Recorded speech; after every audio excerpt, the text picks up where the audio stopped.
Boa noite a todos. Sejam todos bem-vindos a mais um encontro em nossa casa. Essa semana é uma semana muito especial para o Centro Espírita Missionário da Luz, porque nós estaremos comemorando no dia 30, quarta-feira, 76 anos de casa. E nós faremos algumas apresentações aí no Facebook, nas nossas páginas, tá? A respeito da nossa história. Então, essa semana fiquem atentos ao Face, que a gente vai estar publicando aí um pouquinho da nossa história, tá? É uma gratificação, né? A gente poder ter uma casa aqui na nossa cidade, né? Com tantos anos de portas abertas. E a gente comemora isso com outras casas, né?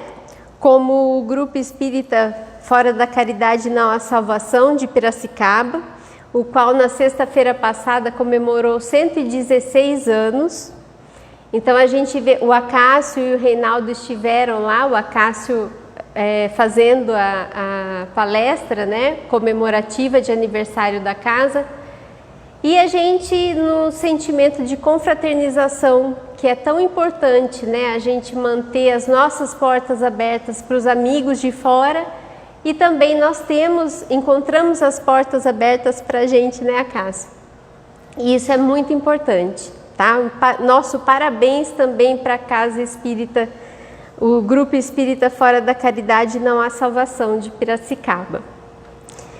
E nós vamos também dar um recadinho, que está todo mundo ansioso, né, para voltar. A evangelização infantil e a juventude espírita vai estar retornando no final de semana após a Páscoa, no dia 23 de abril, às 9 horas da manhã, das 9 às 10h30, no mesmo horário que era, tá? Dá para dormir um pouquinho. E os estudos, a gente também vai retornar mais ou menos na mesma semana, tá? A gente vai definir aí as datas, os horários também. Então a gente vai estar divulgando esse retorno. E, né, a gente torce muito e ora muito para que tudo se passe mesmo definitivamente e a gente volte com tudo, né, às nossas atividades, tá? Bom, vamos cerrando os nossos olhos, com sentimento de gratidão em nossos corações, rogar a Jesus, nosso Mestre, que nos inspire na noite de hoje, com a reflexão de Teu Evangelho. A Deus, nosso Pai, de infinita bondade e justiça, o nosso agradecimento pela vida que nos deste, e a oportunidade de estarmos hoje aqui no planeta, encarnados e podendo trabalhar em prol da mensagem do Cristo e da doutrina espírita. Que possamos ser acompanhados pela espiritualidade amiga que nos assiste, com muita alegria e felicidade em nossos corações. Que assim seja. Acácio.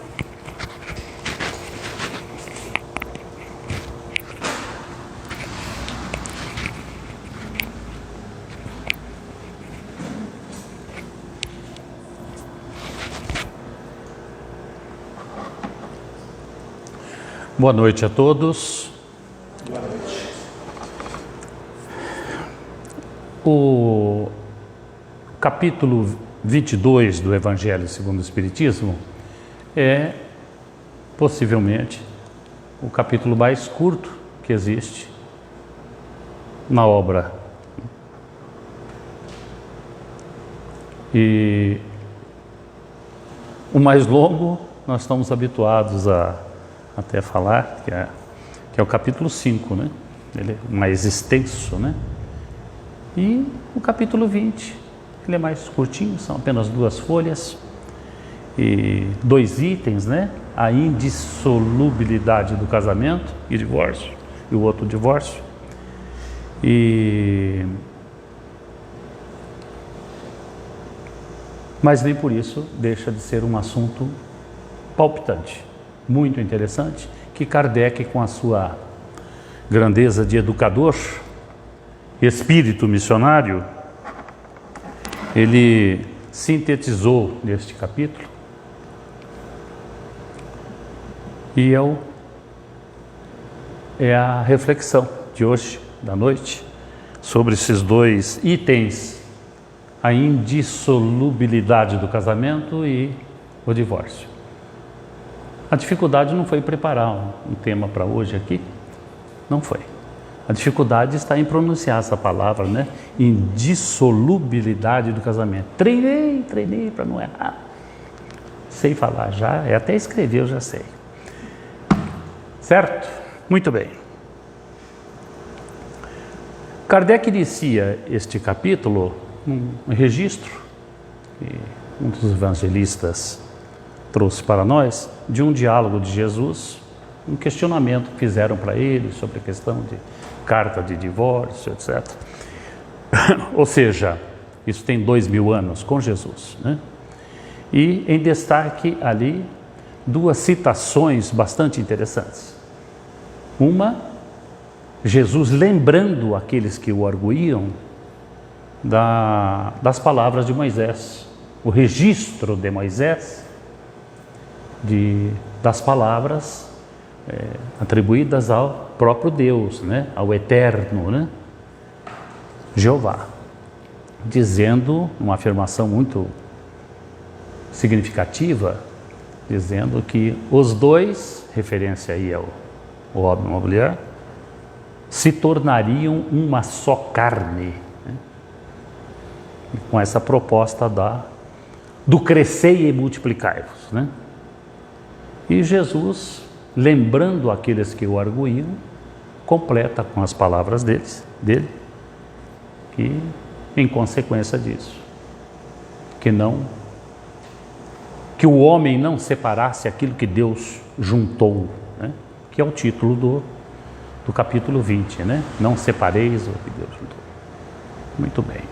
À luz da doutrina espírita e com a luz que nos enseja Kardec, o codificador, isso tem, portanto, 150 anos, as colocações sempre atualizadas, sempre em dia para as nossas reflexões sobre essa questão.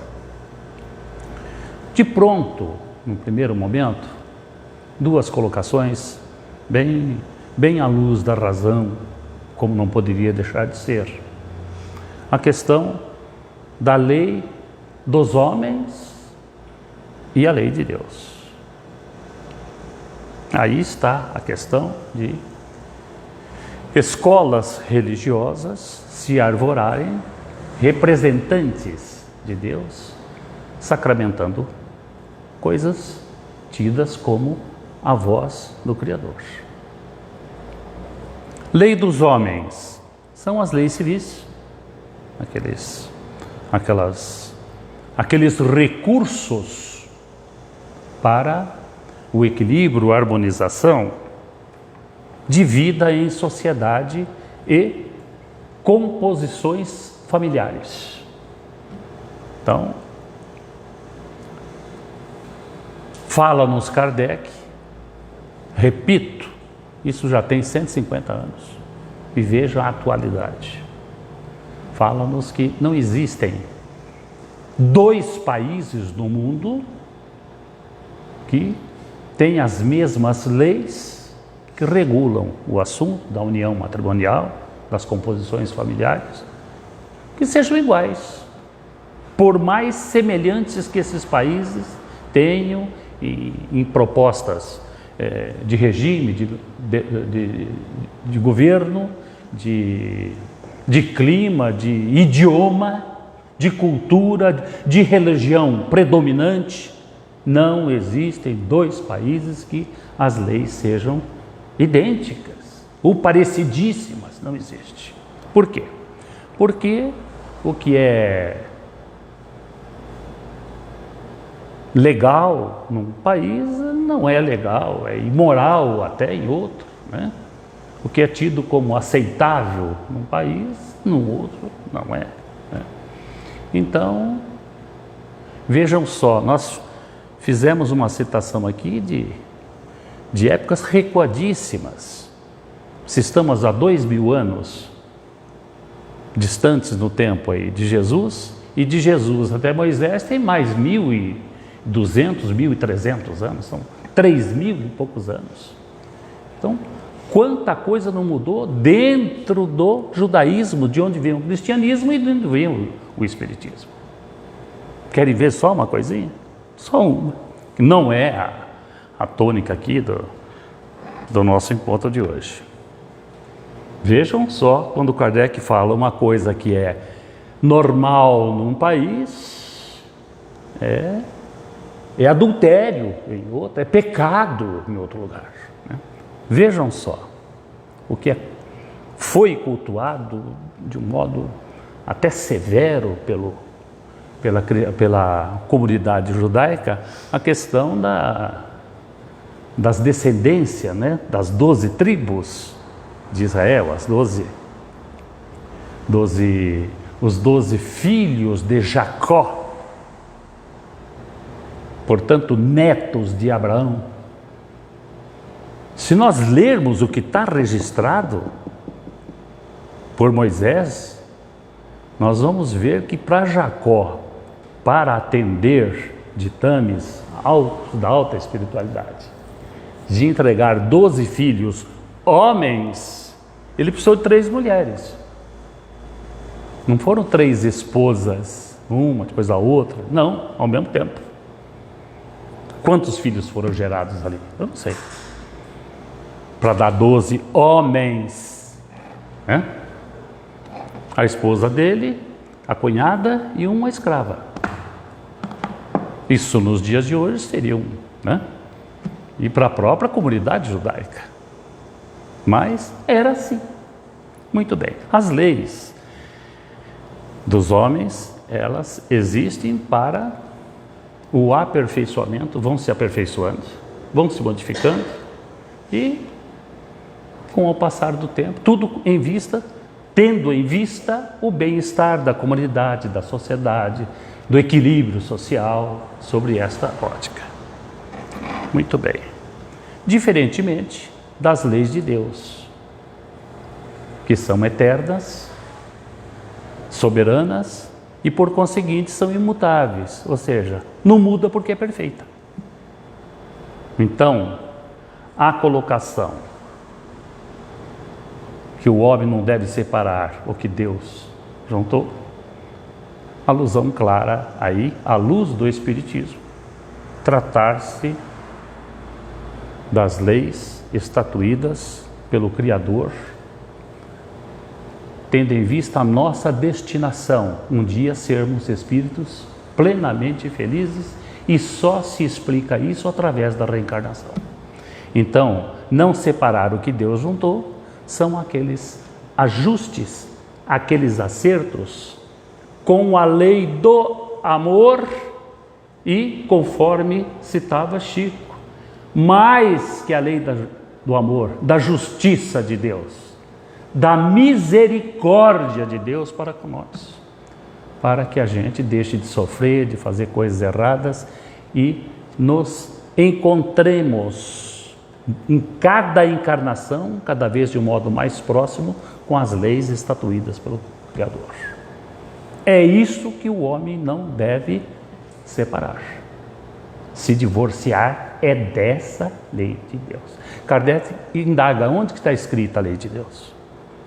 Porque as leis civis estão aí, e mudando, de tempos em tempos e de lugares para lugares. Quando Kardec diz que não existe 2 países que têm as mesmas leis, em se referindo aí a matrimônio, não tem mesmo e no mesmo país em constantes mudanças. Não é assim? Então, mas onde estão escritas a lei de Deus? Kardec indaga e a resposta é curtinha e clarinha. Elas estão escritas na nossa consciência. Então, quando há um rompimento de um casamento, uma separação, onde não existe, deixou de existir o ingrediente poderosíssimo, que é a lei do amor do Criador, é porque era para separar mesmo.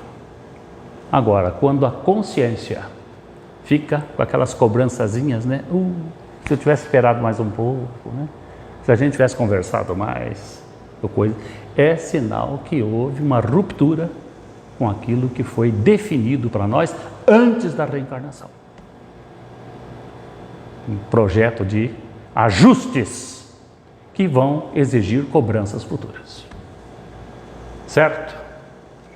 Então, esta definição clara de leis dos homens e as leis de Deus, que se concretizam e se aperfeiçoam também com os mergulhos carnais, com as reencarnações. A característica das leis humanas e a frieza das letras com vistas à vida em sociedade, e as de Deus com a moldura esplêndida da lei do amor, manifestando-se para nós de várias maneiras, com a misericórdia de Deus para conosco, que nos criou simples e ignorantes, e com a proposta de um dia sermos plenamente felizes. O assunto é interessante e palpitante. Vamos dar um pulinho mais na frente? Depois nós voltamos a esse assunto aqui. Apenas rapidamente para falar sobre o divórcio.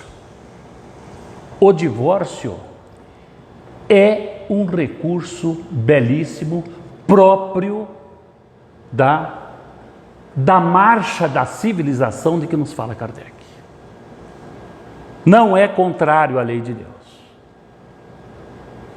Numa frase pode-se definir muito bem. O divórcio serve para legalizar aquilo que de fato já estava separado.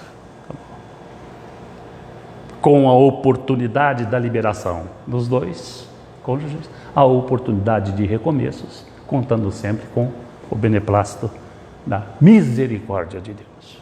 É um avanço o divórcio. Sem dúvida, de modo inquestionável. Não é em desacordo, um instituto em desacordo com a lei de Deus, em absoluto. Legalizar, de acordo com cada país, o casal, as pessoas envolvidas, aquilo que de fato já estava separado. Voltando. Nós temos como um notável escritor, já está na espiritualidade, Martins Peralva. Martins Peralva, ele escreveu uma obra intitulada Estudando a Mediunidade. O assunto nada a ver com a indissolubilidade do casamento e divórcio. Contudo, nesta obra, ele aborda rapidamente, com uma folha só do livro, ele aborda cinco degraus das uniões matrimoniais. É uma colocação muito interessante que ele fez.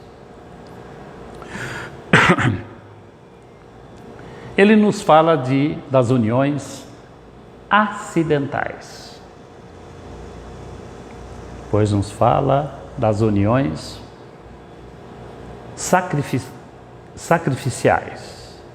Depois as provacionais. A quarta, as uniões entre afins. E a quinta, as transcendentais. Evidentemente que essa colocação, esses 5 degraus, essas 5 apreciações, num primeiro momento a gente tem que entender que se trata de colocações próprias nossa aqui de um planeta de expiação e provas. Ou seja, a Terra é um planeta inferiorizado. Por isso que existem as acidentais, as provacionais, as acidentais, as sacrificiais, né? Por causa disso. E entendemos com Kardec que a proporção que o planeta os planetas evoluem, no nosso caso, planeta de expiação e de provas, vão desaparecendo essas mais rústicas, como as acidentais.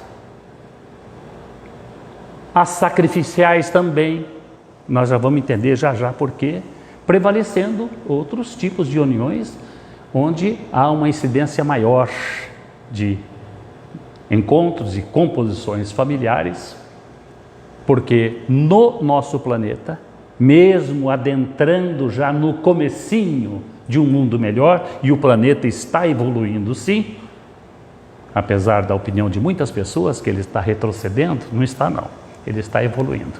Se tivéssemos tempo e o tema não fosse esse, a gente poderia abordar várias facetas dessa questão.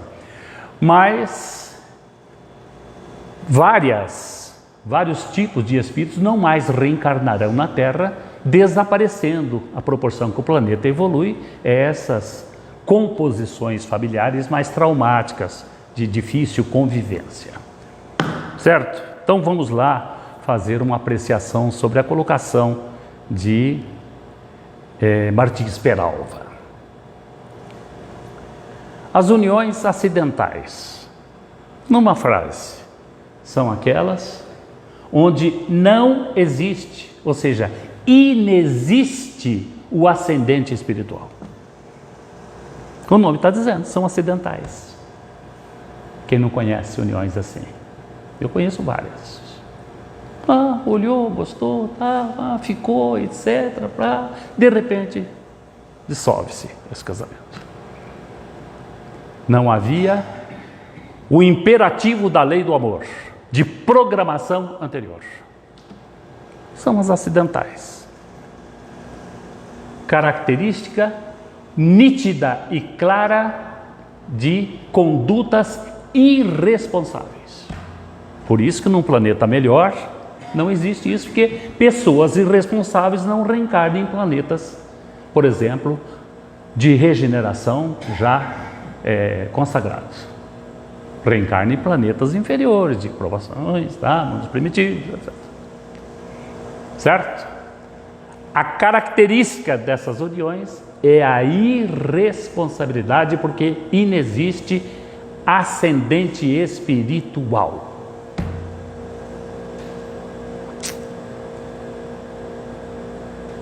Do jeito que se juntam, se casam, muitas vezes com filhos, complica um pouco, mas terminam se separando, por motivos até banais. Até banais. Coisas de gente irresponsável, que não guarda relação com títulos de escolas, de escolaridade, nem de cultura geral. A irresponsabilidade campeia em todos os lugares. Eu creio que foi Raul Teixeira, notável palestrante, que numa das suas palestras ele falou de um casal que no encontro de conciliação, etc., para se consagrar legalmente a separação do casal, a tentativa de quem está ali à frente presidindo aquele encontro tão importante na vida das pessoas, falou: mas escuta, por que a incompatibilidade, né? Chegar a ponto de separação, etc. Meus amigos, quem nos vê pela internet, não é o momento de fazer humor aqui, fazer piada. Mas o motivo alegado foi a utilização da pasta de dente. Um apertava embaixo, o outro apertava no meio, e daí eles brigavam, certo? Então, não dá para conviver com um homem desse ou com uma mulher dessa. Eu acho que seria muito interessante cada um ter sua pasta, né? Falou assim, aperta do jeito que você quiser, né? E que eu aperto do jeito que eu quero, e quando acabar, tem até de reserva aí, mas vamos manter os compromissos nossos, etc. Não, fica mais fácil se separar. Isso quem contou foi Raul Teixeira. Não assim como falei, só falou. Né? Mas eu tenho um caso bem pertinho da minha família, eu convivi bem. Aquele casamento não durou um ano, Ficaram anos namorando, um namoro, vai na casa de um, na casa do outro, tudo bonitinho. Daí ficaram noivos, tudo. Que coisa, que casal bonito. Bonito mesmo, os jovens modelos, os dois. Ela, uma boneca. Está morando nos Estados Unidos hoje, lá na Califórnia. Ai, se casaram. Não deu um ano. Cada um para um canto. Se separaram, naturalmente, utilizando-se do recurso do divórcio e, como nós falamos agora há pouco, esse recurso belíssimo que, quando acontecem essas uniões acidentais, a possibilidade de cada um tomar seu caminho e refazer as suas vidas. Os dois se refizeram. Dela eu acompanho até hoje. Dele perdi contato, mas com certeza aquele moço tão educado, tão bacana. Mas não deu. Um dos motivos, novamente eu reforço aqui que a intenção não é fazer humor. Mas se uma foi a pasta de dente, o dele, esse caso, foi descascar laranja. Porque ele gostava muito de laranja e sempre quem descascava era a mãe. Daí se casaram, etc. Ela descascava a laranja, né? Mas chegou um momento que ela, ocupadíssima, ela tinha um trabalho na época, isso faz muitos anos, mas ela tinha um trabalho que exigia dela a utilização de vários idiomas, e ela falava e fala vários idiomas. Ela tinha uma atividade, né? E ele também, mas ele queria laranja, ela tinha que descascar para ele. Ela descascou várias vezes laranja para ele, mas chegou um ponto e falou: olha, descasque você, né? Não, mas a minha mãe que descascava laranja para mim. Então você precisa aprender a descascar laranja. Eu te ensino. Pega aqui, etc. E corta aqui. Não sei o quê. Não deu certo o casamento, né? É a característica das uniões acidentais. A irresponsabilidade onde não existe o ascendente espiritual. Não é que estava programado que os dois deviam casar, não. É aquela coisa de momento ali bonitinha, ela é bonitinha e tudo certinho, e a casinha vai ser lindinha, mas não tem algo mais de substancial nessas uniões. Muito bem. A segunda são as uniões sacrificiais. Característica dessas uniões. Um dos dois é bem evoluído, bastante evoluído. O outro, bastante atrasado. Quem não conhece casos assim? Onde há uma diferença enorme entre os dois. Quase sempre sem constituir uma regra, mas quase sempre o espírito evoluído é o da mulher. E o atrasadão, aquele cara, né, problemático, né, é a característica. Então, a proposta daquele espírito evoluído, muitas vezes bastante evoluído, a ponto de existem casos de espírito nem mais precisar reencarnar aqui na Terra. Mas, olhando aquele mar de sofrimento, um ser querido, né? Então, se propõe a reencarnar, e a misericórdia de Deus atenta a esses processos grandiosos, reencarna e recebe o cônjuge atrasadíssimo, como marido ou como mulher, quase sempre o marido, o atrasado. Voltaremos a falar sobre isso aí um pouquinho mais para frente.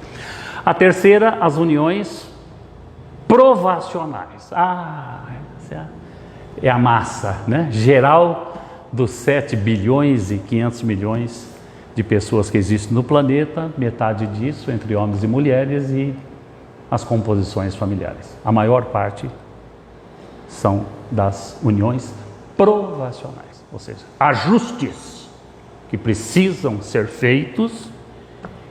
Todos nessas condições, sem exceção, reencarnam com esta programação e em condições de passarem, suportarem essas provações. Senão, a espiritualidade maior não autorizaria esses encontros. É a maior parte das uniões são provacionais. Vamos trazer também aqui, ainda hoje, um exemplo bem interessante. Há entre afins mais raros. São espíritos sem serem, né, evoluidíssimos, mas já acordados para a grandeza da vida e que reencarnam para darem continuidade a projetos já trabalhados em outras experiências. Quase sempre como marido e mulher, quase sempre. São as reuniões, as composições familiares feitas entre afins. O nome está dizendo. A afinidade com vistas a aperfeiçoar esses afetos, esses sentimentos. Se é mais raro aqui, mas num planeta regenerado ou planetas felizes, é o padrão, é a maioria. E as transcendentais são aquelas espíritos que reencarnam com propostas de grandeza para a humanidade, bem raros, bastante raros, espíritos missionários, né? Kardec, com a Amélia Baudet, Amélie Baudet, nem filhos tiveram. É esta a proposta. Todas elas, as 5 que o Martins Peralva nos fala, todas, por estarmos num planeta de expiação de provas e provas, envolve de todos eles, inclusive das transcendentais, o ingrediente das características de um planeta atrasado. Então tem que ter a estrutura, as asas, os nervos, os músculos das asas que já alcançaram voos tão elevados, sofrem esses impactos também num planeta atrasado como o nosso. Certo? Ficou clarinho? Então a gente se pergunta, onde é que a gente está, né? Nas nossas uniões? Como é que nós nos colocamos? A proposta da doutrina espírita, com Kardec, à luz da razão, é que nos entreguemos todos nós às práticas grandiosas da prática do bem. Que o bem, a vivência do bem, se coaduna com todo tipo de composição familiar, com vistas à nossa melhoria. O bem que nós espalhamos pela estrada. União provacional, a grande maioria das nossas.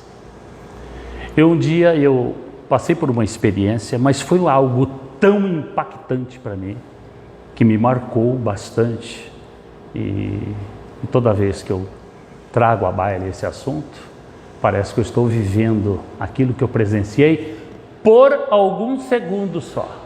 Foi muito rápido, poucos segundos. Aquilo não deu 30 segundos, mas toda uma história surgiu na minha frente como um clipe, um filme passado rapidamente. Isso faz tempo. Eu estava num lugar não muito distante de onde nós estamos aqui, região central, aqui de Pirassununga, próxima do centro maior que fica ali. Um dia de semana, na parte da manhã, eu estacionei o meu carro, só para vocês verem como faz tempo. O carro era um Passat.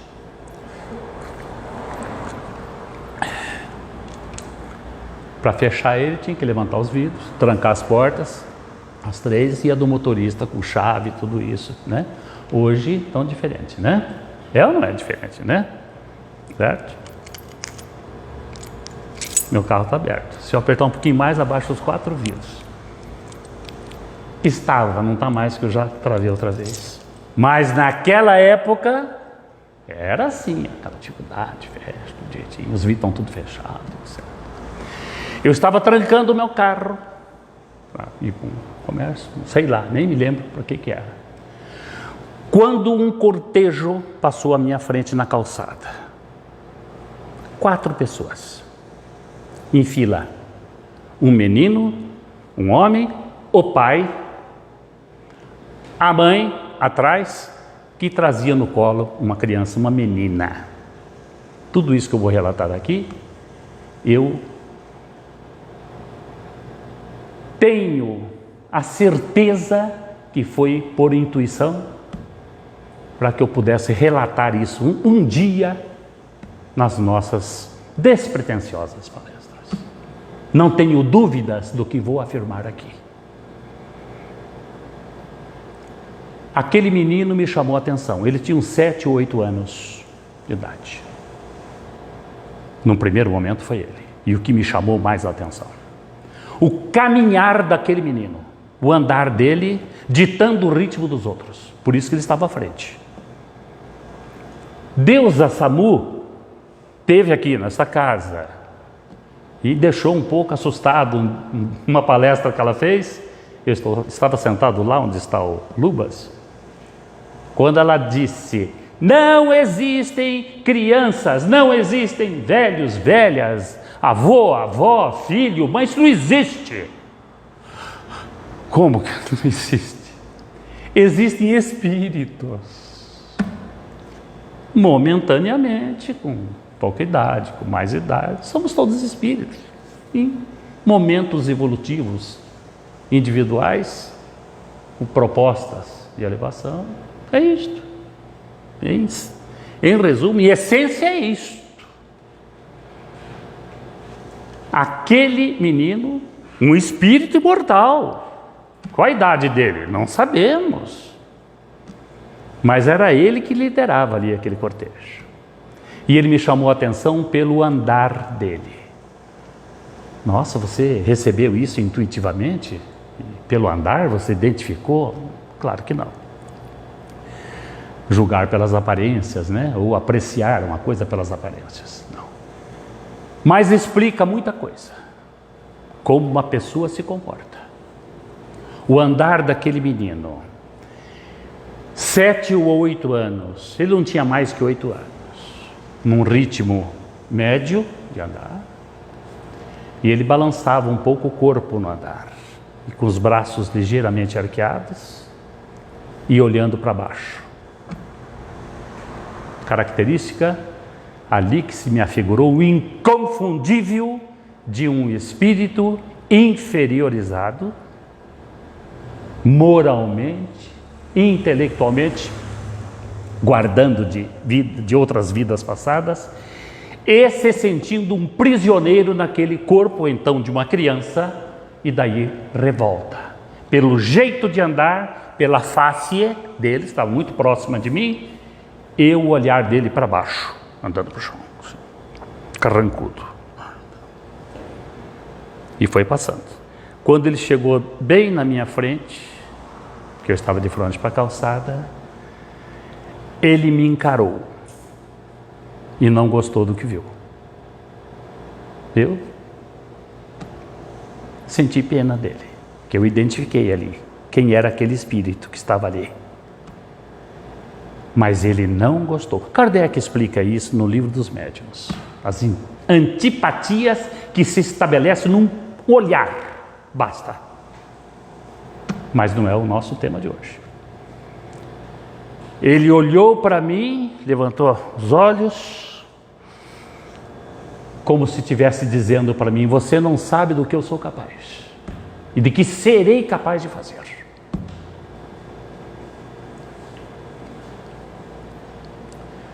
Quem é que não acompanha pela televisão espíritos, normalmente em partidas de futebol, que saem de casa para brigar? Eles não vão torcer para o seu time.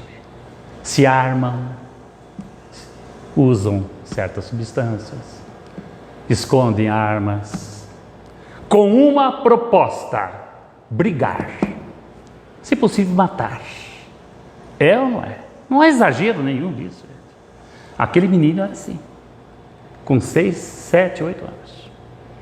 Ele olhou para mim e se voltou para frente, continuou. O pai atrás, andando assim, embevecido, quase entorpecido pelo desempenho do menino.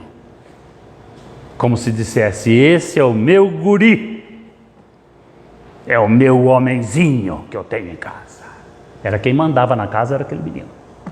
E atrás da mulher, a pura resignação, a impotência ante tudo, com uma menina no colo de uns 4 anos, que estava no colo, que eu tenho certeza que a mãe carregava para que ela não atrapalhasse aquele trajeto, naquele ritmo que era ditado pelo menino. Então ela pegou e colocou a criança no colo. Eu não tenho dúvida nenhuma disso. Ele andou mais um pouco, E ali, à frente, tinha alguns saquinhos de lixo que estavam amontoados, saquinhos dessa sacolinha de supermercado, de 2 quilos, esses comuns de supermercado. Tinha umas 5, 6 saquinhos daquele ali, bem juntinhos todos, esperando a coleta do lixo. Aquele menino chutou todos eles com uma destreza impressionante, como se fosse um espetáculo circense. Não tenho dúvidas também de dizer que ele foi ajudado pelo plano espiritual inferior, que tem muita gente no plano espiritual inferior que são inteligentes, detêm certos poderes para a prática do mal. Ele foi ajudado porque aquele menino chutou 5, 6 saquinhos de uma maneira com o pé para não rebentar os saquinhos, e colocou aqueles saquinhos todos no meio da rua, juntos lá, do jeito que estava juntado aqui, com chutes certeiros, ele colocou tudo no meio da rua, sem estragar nenhum dos saquinhos, que estavam cheinhos. Terminou de fazer isso, ele voltou a olhar para mim outra vez, como se dissesse, não disse nada, viu? Isso é para você ver o que eu posso fazer. Você que ficou me olhando aí. E continuou. Foi embora o cortejo, o pai atrás. Que menino, meu filho. A mãe, cabeça baixa, carregando. Agora eu faço a projeção, fico imaginando essa família dentro de uma casa. Eu fico imaginando esse menino com 10 anos, 12, 15, 18 anos, na escola. Se é que ele vai chegar nessa idade. Provação à vista. Situações aflitivas, complicadas à vista. Daquela família. Assim como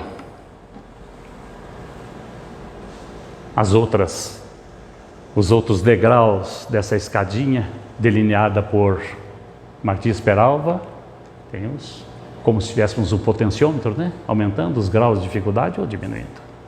Mas a divisão foi muito bem feita por este notável escritor Martins Peralva.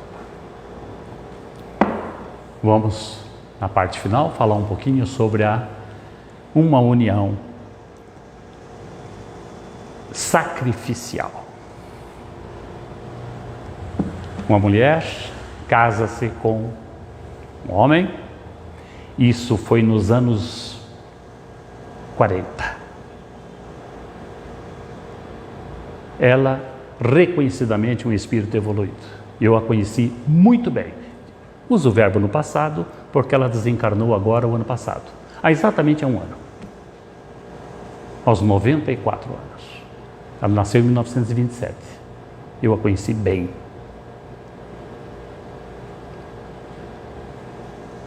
Tiveram 10 filhos.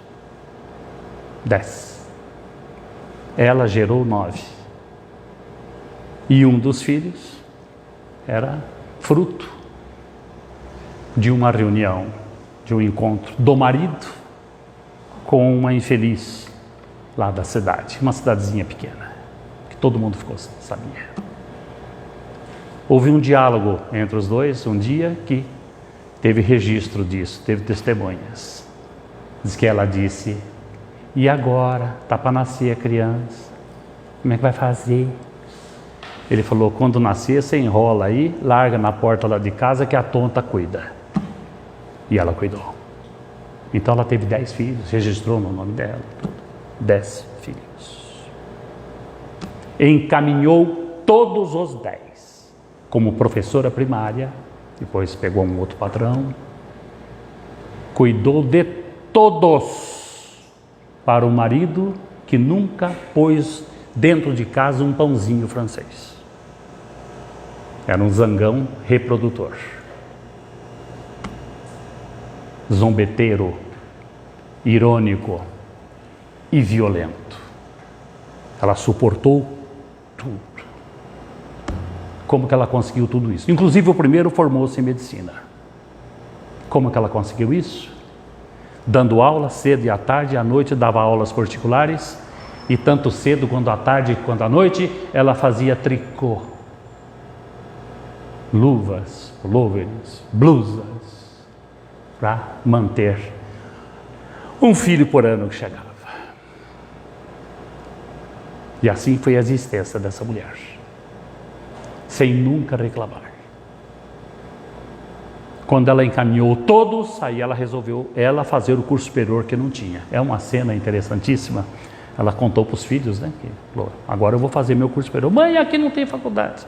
E para quê?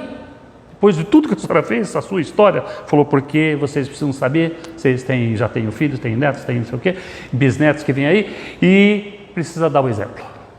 Então eu vou fazer o curso superior. Tá, mãe, nós vamos dar um jeito, vamos pagar a faculdade. Não quero ajuda nenhuma. Mãe, vai ter que pegar ônibus, viajar, como aqui, né? Ir para Ribeirão Preto, etc. Agora tem, mas lá não tinha. Como não tem até hoje, a cidade bem pequena. Tá bom, mãe, eu continuo fazendo tricô e eu dou jeito. Tá bom, que curso ela vai fazer, mãe? Matemática. Mãe, não dá para fazer um curso mais, né? Talvez algo mais, né? Não, vou fazer matemática. Ela demorou 8 anos para se formar. Não conseguiu se formar em matemática. Não teve jeito, tadinho. Ela relata isso num livro. Ela escreveu Minha Vida, chama-se o livro. Interessantíssimo livro. Eu estou no livro, porque eu estou falando da minha irmã. Eu estou lá, tem foto minha, beleza. Muito bem. Formou-se e encaminhou todos os filhos. O marido, depois de 50 anos de convivência, caiu enfermo. Ela desencarnou aos 94 anos. Caiu enfermo, doença severa, aí no baixo abdômen, no intestino, e com todos os recursos não, mas com os recursos compatíveis, tudo, não faltou. Foi mandado para casa para morrer em casa. Não tinha mais o que fazer. A medicação está aí, os cuidados são esses, e assim. E as dores, que os analgésicos, as morfinas já não estavam dando conta mais. Um dia, isso ela contou numa visita que ela me fez aqui. Ele gemia tanto, de tanta dor, estava um quadro tão aflitivo, que ela tomou uma decisão, orientada pelo alto. Falou, e agora? Haja, pode agir. Ela foi até o quarto, onde ele estava, pôs-se de joelhos, e eu me emociono todas as vezes que conto esse fato, e rogou aos céus para que ele deixasse de sofrer. Ela terminou de fazer a prece, as dores desapareceram. E ela me disse, Acácio, Inês, pela primeira vez na minha vida, em mais de 50 anos de casado, com 10 filhos, tantos netos, já com bisnetos, pela primeira vez, desde que eu conheci, eu presenciei um sorriso dele, que não era um sorriso de ironia, nem de desdém, nem de zombaria, que era a característica dele. Ele esboçou um sorriso às vésperas da morte, de agradecimento a ela, pela primeira vez. E até o desencarne dele, ele não mais sofreu dores físicas para encerrar a sua existência. Aí depois obedece a outros ditames da vida maior. Ela se manteve até esses dias atrás aí. Amigos, um pouquinho sobre casamento, um pouquinho sobre divórcio, esse recurso maravilhoso. Um pouquinho sobre a nossa destinação e que tudo se explica, ou pode ser explicado, com o recurso da reencarnação. Sem ela, não se explica nada disso. Fica por conta de sorte, azar, é assim mesmo. Um Deus injusto. Tudo está no seu lugar. Como tem sido o nosso comportamento nas nossas composições familiares. Esta é a questão. Temos da grandeza de Emília Ramos de Oliveira, professora. Difícil. Mas também não somos espíritos trevosos, como aquele barito,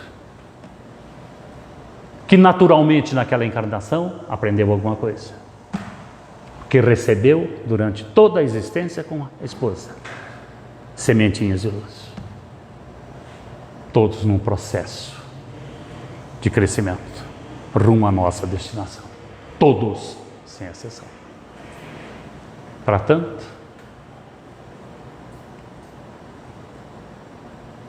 a mensagem belíssima de Dario Veloso, notável educador, que em terras do sul do Brasil, Curitiba, deixou o seu nome como educador espírita.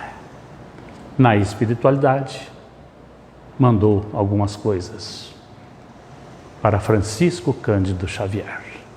Entre elas, um recado intitulado Riqueza Intocada. Um recado para todos nós, fechando aqui o encontro da noite. Ensinou-nos Dario Veloso, pelas mãos do Chico, que tudo na Terra sofre implacável mudança. Polo a polo, alma a alma, em ritmo profundo, mês a mês, dia a dia e segundo a segundo, a vida se renova, aprimora-se e avança. Reflete no museu onde a glória descansa. Bronzes, troféus, brasões, em repouso infecundo, mostrando que a riqueza humana é cinza para o mundo. Ontem púrpura e sol, hoje trapo e lembrança. Força, fama, ilusão, beleza, glória, caem da ostentação da senda transitória, nos arquivos do tempo, o eterno sábio mudo. Uma riqueza só permanece intocada. É a riqueza do bem que esparziste pela estrada, luz a esperar-te, quando da renovação de tudo. Muito obrigado.